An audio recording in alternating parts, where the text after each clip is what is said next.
All right, let's talk a little bit about Drew Lock's trends. Okay, so his completion rate, at least for this season right now, is 57.7 overall. Not good enough, and he needs to be better about that. Right. But 57.7 is his completion rate on the season. What I found kind of interesting over these last 4 games is he's actually at 63.7 completion rate over these last 4. Yes. 833 yards, 7 touchdowns, and 3 interceptions. And that's actually pulled his average up to 57.7. That's how big the chasm is there. Right. 7 touchdowns, 3 interceptions. That sounds familiar, doesn't it? 7 touchdowns, 3 picks, and his number from the last 5 games last year. That's exactly right. 7 touchdowns, 3 interceptions. Now, this is over 4 games, but the point's still there. 7 touchdowns, 3 interceptions, a quarterback rating of 93.7, as compared to the 2019, where it was 64%, literally right there. 1,020 yards, so relatively close. Still got another game to go. 7 touchdowns, 3 picks, 89.7 quarterback rating. So he's kind of rounding into what he was, at least at the tail end of the season. Right. But I want to compare now to what he was prior for the beginning part of the year. Okay. So I went and looked. I excluded the Pittsburgh game, but I don't think it matters much if I would include it or not. It's like 1 for 5 for it hurts you on averages, but anything. It wouldn't have changed too much. But the point here is, so he's a 63 in these last 4. He was at 55.8 prior to that. So again, pulling his average down. Right. 1,477 yards, 7 touchdowns. Over the rest of the season, 7 touchdowns and 10 picks.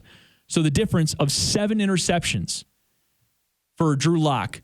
7 touchdowns, 10 interceptions between Tennessee, New England, Kansas City, the Chargers, Atlanta, and the Raiders.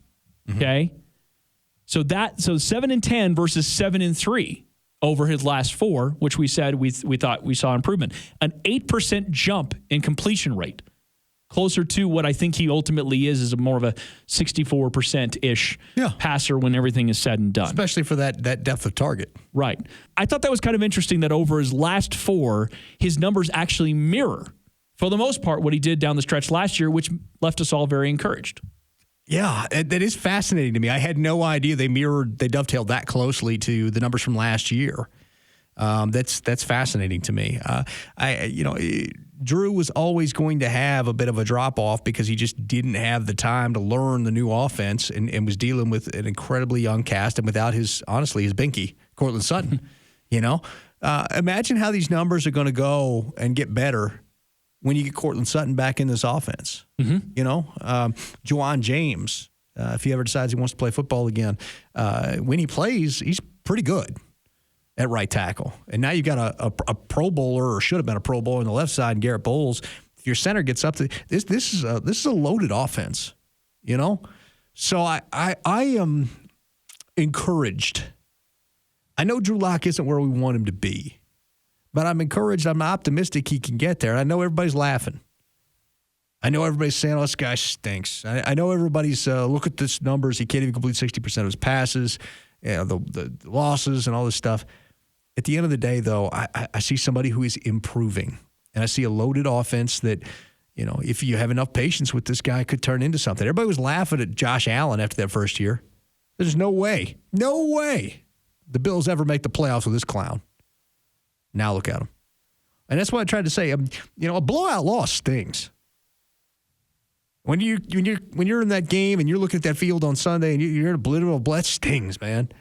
But you can look across the field and you say, you know what? With a little patience, a little continuity, a little elbow grease and hard work, we can be that team across the field and then beat that team across the field on the next go-round. A couple other things that I wanted to point out that I think are kind of interesting, because remember how a while back we did a time in the pocket conversation for Drew Lock? If it's less than 2.5 seconds or over 2.5 seconds, and what those numbers look like. The games before this last 4 run, okay? Less than 2.5 seconds was still not very good. 4 touchdowns to 6 picks in basically all the way the run up to this moment, okay?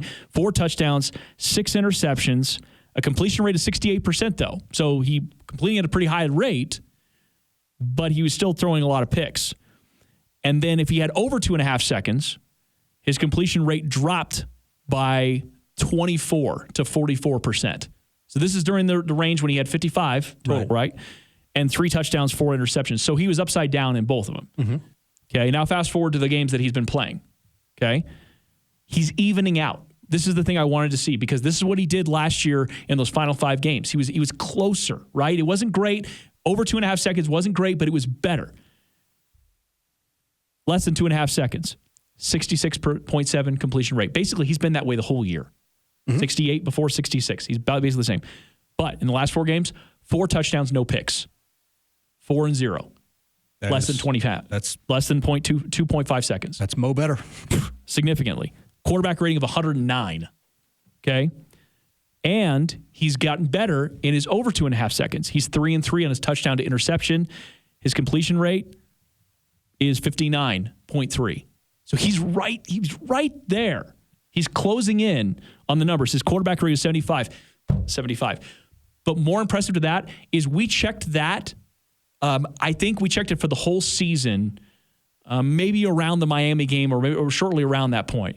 He had a quarterback rating of 14, over 2.5 seconds at that time. Oof. I remember checking it then, and it was like 14. It was so bad. He was terrible if he held on to the ball for any length of time. And I think part of that's not knowing where these concepts and these routes and this playbook is going. Part of it's, getting used to that, getting knowing. Part of that's just he's better with the quick decision making. You got to get lost once things get once things get to developing down the field. You kind of revert to if you're not doing sandlot football. You kind of get a little bit lost because you're having to make decisions on the fly as you're doing everything else. The quick portion of that is gone. Now all these guys are out here. Now I got to.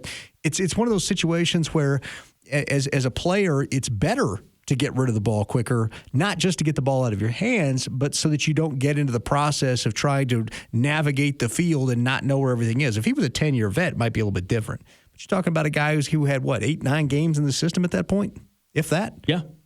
So, anyways, I found those numbers kind of interesting. And as it relates to where Drew Lock is at, just a trend, the Miami Dolphins game was a demarcation point. After the 0-6 start in that game with an interception, he completed 75% of his passes the rest of the way. He played better against Kansas City, even with the 2 interceptions. He played better. And then obviously the culmination was the Carolina Panthers game. He didn't have a good game against Buffalo. But we're including that because this is the trend. And we'll include that. Look, we'll go to the Chargers. We'll go through the Raiders. We'll look at the trend from there. And then basically we're kind of looking at a split season at that point. I had not realized that the chasms were that large. I mean, I've noticed, from the tape perspective that Drew's looked better over the last 4, and including Buffalo, to be honest with you. I thought the Bills game wasn't that bad. They got blown out, but that score wasn't an indicator of how they played on offense. It was a score. It was an indicator of how shorthanded they were on defense. The fumble hurt. That hurt. But you look at the rest of that, it wasn't bad. Drew took what they gave him. He wasn't playing YOLO ball. In fact, he didn't even have a 20-plus yard completion attempt or a passing attempt. So, it's interesting to see this data kind of backs up what you're seeing on tape. You agree with that, though, right? I mean, you agree that what we've seen is a quarterback playing a little more confident. I mean, the last game against Buffalo wasn't great. I don't know that he had a lot of confidence in that Buffalo game, but overall, you've seen improvement. You've seen a confidence in what his ability to understand the offense is. I'll say that. I didn't think he played a lot of confidence. In fact, I thought he played tight against Buffalo, but he understands where things are going now. That's for sure.